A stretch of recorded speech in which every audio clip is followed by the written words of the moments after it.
Welcome to my YouTube channel DRX pharma वाला में आपका स्वागत है। मेरा नाम है अंकित पाल और हम पढ़ रहे थे बी फार्मेसी फर्स्ट सेमेस्टर का हमारा सब्जेक्ट है फार्मास्यूटिकल एनालिसिस। हमने लास्ट लेक्चर में यूनिट फर्स्ट कवर किया था। पुरानी वीडियो की नीड हो तो डिस्क्रिप्शन में लिंक दिए हैं, वहाँ से आप इजीली देख सकते हैं और फर्स्ट यूनिट का नोट्स भी डाउनलोड कर दिया है, आप इजीली डाउनलोड कर सकते हैं। आज हम पढ़ने वाले हैं एसिड बेस टाइट्रेशन। इसके अकॉर्डिंग हमारी जो 3 थ्योरी होती है उसको हम देखेंगे और इससे पहले हम देखेंगे हमारा जो टाइट्रेशन होता है ये क्या होता है। चलिए हम स्टार्ट करते हैं यूनिट सेकंड और हम इसमें देखेंगे टाइट्रेशन। सिंपल हम इसमें बात करते हैं टाइट्रेशन का। तो जो हमारा टाइट्रेशन होता है हम टाइट्रेशन को इस प्रकार समझते हैं, जैसे यदि हम मान लें किसी दुकान पे गए हैं चीनी लेने, तो जो दुकान वाला है हमें चीनी देता है 1 किलो, वो वेट करके देता है तो हमारा होता है नॉन क्वांटिटी, और एक हम वेट करके लेते हैं और हम दूसरा जो लेते हैं वही चीनी लेते हैं बिना वेट के, जिसे हम कहते हैं अननोन क्वांटिटी। अननोन क्वांटिटी में हमारा ये होता है जैसे हम किसी चीज़ को हमारा एक्यूरेट जो होता है वेट, वो हमारा एक्यूरेट वेट नहीं होता है। सिंपल जो हमारा 1 केजी चीनी है, अब यदि हमारा जो यहाँ होता है इसमें तो हमारा या एक्यूरेट नहीं होता है, या कम होगा या ज़्यादा होगा, इसे हम कहेंगे अननोन क्वांटिटी। तो हम जो नॉन क्वांटिटी की हेल्प से अननोन क्वांटिटी के कंसंट्रेशन का जो पता लगाते हैं उसे हम कहते हैं टाइट्रेशन। सिंपल। अब अगर जैसे हमें अननोन क्वांटिटी का जो कंसंट्रेशन है इसको एक्यूरेट करना होगा तो हम इसको वेट करेंगे, जो हमारा 1 किलोग्राम चीनी है उसके इक्वल में आएगा। इसी तरह इसे हम कहते हैं टाइट्रेशन। जो हम इसकी जो डिफिनेशन होती है सिंपल टाइट्रेशन की, नॉन क्वांटिटी की हेल्प से हम अननोन क्वांटिटी के कंसंट्रेशन का पता लगाते हैं, जिसे हम टाइट्रेशन कहते हैं। सिंपल यदि हम देखें इसी प्रकार हमारा एसिड बेस टाइट्रेशन होता है। इसको हम इस तरह देख सकते हैं। एसिड बेस टाइट्रेशन जो हमारा होता है ये हमारा सिंपल ब्यूरेट है। ब्यूरेट है और नीचे कोनिकल फ्लास्क है। ब्यूरेट और कोनिकल फ्लास्क में हमारे जितने भी टाइट्रेशन होते हैं एसिड और बेस के, सब इसी में होते हैं। और हमारा ये स्टैंड है, ये हमारे स्टैंड है। सिंपल जो हम इसमें बात करें, जो हमारा ब्यूरेट होता है इसमें हम अननोन सॉल्यूशन रखते हैं जिसको हम वेट नहीं करते हैं, जैसे, और इसमें जो हमारा ब्यूरेट में सॉल्यूशन लिए जाते हैं उसको हम टाइट्रेंट कहते हैं, और जो हमारा कोनिकल फ्लास्क में सॉल्यूशन लिया जाता है उसको हम टाइट्रेंड कहते हैं। टाइट्रेंड और टाइट्रेंट, ब्यूरेट में है तो टाइट्रेंट, और कोनिकल फ्लास्क में है तो हम उसको टाइट्रेंड कहते हैं। सिंपल हम इसको याद रखते हैं। टी से होता है टॉप मिस होता है जो जब सबसे ज़्यादा होता है, जिसका हम वेट नहीं करते हैं वो हमारा ज़्यादा ही होता है, तो हम उसको रख सकते हैं ब्यूरेट में। और जो हमारा डी है लास्ट में, डी से होता है डाउन मिस होता है कम, इसको हम कोनिकल फ्लास्क में रख देंगे। उसके बाद हम जो हमारा ब्यूरेट होता है इसमें हम अननोन रखते हैं, और जो हमारा कोनिकल फ्लास्क होता है इसमें हम नॉन रखते हैं। यदि हम इसको देखें हमारा टाइट्रेशन कैसे होता है, तो सिंपल हम इसमें तो चीनी का टाइट्रेशन कर नहीं सकते, तो इसमें हम एक एसिड लेते हैं और एक बेस लेते हैं। जो हमारा एसिड होता है सिंपल हम यहाँ HCl सॉल्यूशन लिए हैं, जो हमारा जिसका वो ग्राम ml है 0.5 ml, या हम कोई भी एक्यूरेट वेट ml में ले सकते हैं HCl। उसके बाद जो हमारा बेस होता है वो NaOH है। NaOH जो है इसका हम सॉल्यूशन बनाते हैं, और हमारे ब्यूरेट की जो रीडिंग होती है 0 से लेके नीचे 50 तक होती है। यहाँ तक जो हमारी ब्यूरेट की रीडिंग होती है हम 0 तक भरेंगे, 50 से लेके 0 तक। उसके बाद NaOH सॉल्यूशन को, उसके बाद हम HCl को कोनिकल फ्लास्क में लेते हैं और नीचे हम टाइट्रेट करते हैं। जब हम इसमें से ब्यूरेट से कॉनिकल फ्लास्क में ड्रॉप वाइज NaOH गिराते हैं, डालते हैं, तो उसको हम सेक करते हैं। सेक करने के बाद हम इसमें इंडिकेटर मिलाते हैं। इंडिकेटर हम सिंपली जो मिलाते हैं वो हमारा होता है फिनाप्थलीन। फिनाप्थलीन जो इंडिकेटर होता है एसिड में कलरलेस होता है और बेस में पिंक कलर देता है। तो ये हमारा होता है NaOH हमारा बेस है और HCl जो है हमारा एसिड है।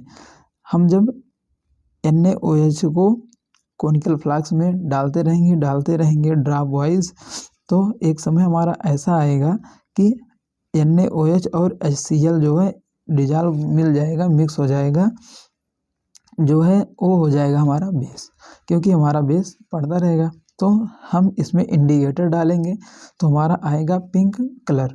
जब हमारा पिंक कलर आ जाता है, जहाँ पे हमारा पिंक कलर आ जाता है, हम वहीं पे जो हमारी ब्यूरेट का जो सॉल्यूशन होता है वहीं पे उसको बंद कर देते हैं ड्रॉप वाइज गिराना, नहीं तो हमारा एरर आ जाएगा टाइट्रेशन में। सिंपल, जैसे हमारा 0 से लेके 4 तक आया है, तो 0 से 4 के बीच में जो हमारा वैल्यू है उसको हम लिख के उसका हम कैलकुलेशन कर लेते हैं। उसी को हम कहते हैं एंड पॉइंट। जहाँ पे हमारा पिंक कलर आ जाता है वहीं पे हम टाइट्रेशन करना बंद कर देते हैं और वहीं पे हमारा एंड पॉइंट होता है। सिंपल, इसी प्रकार हमने, और जो हमारा वैल्यू होता है N1 V1 equal to N2 V2 के फार्मूले पे रख के हम अपना कैलकुलेशन कर लेते हैं। सिंपल, हम इसको देखते हैं। यही हमने यहाँ लिखा है acid base titration is also called as neutralisation. हम इसको न्यूट्रलाइजेशन कहते हैं। अब न्यूट्रलाइजेशन क्यों कहते हैं अभी हम इसको आगे बताते हैं। विच H+ ion is solution is titrated with OH- ion. H+ ion हमारा होता है जो एसिड होता है, OH- जो होता है वो हमारा बेस होता है। सिंपल, हम इसके एग्जांपल देखें तो HCl है, HCl में हमारा H+ है, Cl- है। NaOH में Na+ है और OH- है। ठीक, ये हमारा एसिड है, ये बेस है। एसिड बेस से हमारा मिलता है NaCl। NaCl जो है हमारा साल्ट होता है। अब साल्ट होता है लेकिन न्यूट्रल होता है। न्यूट्रल क्यों होता है? क्योंकि एसिड और बेस जब प्लस और माइनस मिलते हैं तो हमारा होता है न्यूट्रल, उसे हम कहते हैं न्यूट्रल। इसी वजह से हम इसको कहते हैं न्यूट्रलाइजेशन। उसके बाद हमारा H2O सिंपल निकल जाता है। यही होता है हमारा एसिड और बेस। इसके बाद हम बात करते हैं एसिड बेस में हमारा आता है एसिड बेस थ्योरी, जो हमारे 10 कभी तो हम पूछ लेता है acid base titration and according to this theory. हमारा कभी 10 मार्क्स में पूछते हैं और हमारे 2 मार्क्स में पूछे जाते हैं पर सेमेस्टर में। उसके बाद हम बात करते हैं, इसमें हमारा आता है फर्स्ट आता है आर्हेनियस थ्योरी जो हमारा होता है। उसके बाद हमारा आता है ब्रांस्टेड-लॉरी थ्योरी, उसके बाद लुईस थ्योरी। अब हम देखते हैं, अगर यदि हम इसको यहीं पे समझ लेते हैं तो हमें आगे समझने की ज़रूरत नहीं पड़ेगी। जैसे हमारा आता है आर्हेनियस थ्योरी में, आर्हेनियस थ्योरी में जो है H+ एसिड जो है OH+ डोनर होता है, OH जो है बेस जो है OH- डोनर होता है। सिंपल, उसके बाद जो हमारा ब्रांस्टेड थ्योरी है, ब्रांस्टेड में हमारा प्रोटॉन डोनर होता है एसिड और प्रोटॉन एक्सेप्ट करता है बेस। इसके बाद जो हमारी लुईस थ्योरी आती है, लुईस में हमारा इलेक्ट्रॉन पेयर जो होते हैं एसिड में एक्सेप्ट होते हैं और जो हमारा बेस होता है इसमें इलेक्ट्रॉन पेयर डोनेट होते हैं, डोनर होता है। यदि हम एक एक थ्योरी की बात करते हैं सिंपल, तो हमारा जो आर्हेनियस थ्योरी है, कभी जब पूछता है 2 मार्क्स में तो पूछता है एसिड एंड बेस के अकॉर्डिंग हमारी आर्हेनियस थ्योरी क्या होती है। तो हम इसको जैसे कह सकते हैं, जो हमारा एसिड होता है, एसिड को हम यदि वाटर में डिजॉल्व करेंगे HCl को, तो हमारा क्या होता है रिलीज हाइड्रोजन आयन, हमारा H+ आयन जो है रिलीज होगा, जिसे हम कहते हैं एसिड। सिंपल, इसका फॉर एग्जांपल होता है HCl हाइड्रोक्लोरिक एसिड। इसके बाद हमारा बेस आता है। बेस में base is a substance that can release hydroxyl ion. OH- ion को हम हाइड्रोक्सिल आयन कहते हैं। व्हेन डिजॉल्व इन वाटर, जब हम NaOH को वाटर में डिजॉल्व करते हैं तो हमारा OH माइनस होता है और Na प्लस होता है, सिंपल।